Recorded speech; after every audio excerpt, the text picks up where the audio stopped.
পোলাও বিরিয়ানি খেতে খেতে যারা বিরক্ত হয়ে গেছেন তাদের জন্য আজকের রেসিপিটা।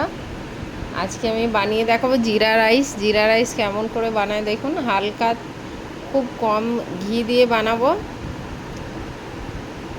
এখানে আমি চালটা আগে থেকে বয়েল করে রেখেছিলাম, প্রায় 70% বয়েল করে নিয়েছি। 30% কড়াইতে আর ভাপেতে হয়ে যাবে, কারণ দেহরাদুন রাইস নিয়েছি। এবার গোটা জিরে, তেজপাতা, একটুখানি আদা কুচোনো আর কাঁচা লঙ্কা কুচোনো আর একটু ধনে পাতা কুচোনো, এটা দিয়ে জিরা রাইসটা বানিয়ে নেবো। এবার রাইসগুলো দিয়ে দেবো।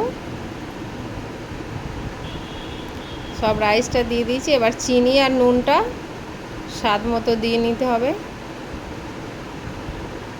গোলমরিচ গুঁড়ো দিয়ে দিলাম ওপর থেকে একটু, আর ধনে পাতা কুচি দিয়ে ভালো করে মিলিয়ে নিতে হবে। ভালো করে মিলিয়ে নিলেই রেডি হয়ে যাবে জিরা রাইস। খুব কম সময়ে বানানো যায় এটা। আর আমার ভিডিওটা যদি ভালো লেগে থাকে লাইক কমেন্ট শেয়ার করবেন। আর ফেসবুক থেকে দেখে রাখলে আমার চ্যানেল পেজটিকে ফলো করবেন। আর ইউটিউব থেকে দেখলে আমার চ্যানেলটি সাবস্ক্রাইব করতে ভুলবেন না। আবারও একবার বানিয়ে দেখাচ্ছি।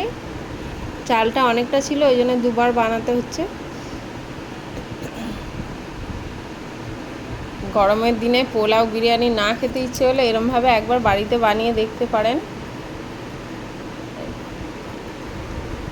এর সাথে আমি চিকেন কারিটা আগে থেকে বানিয়ে রেখেছিলাম অল্প তেল মশলা দিয়ে।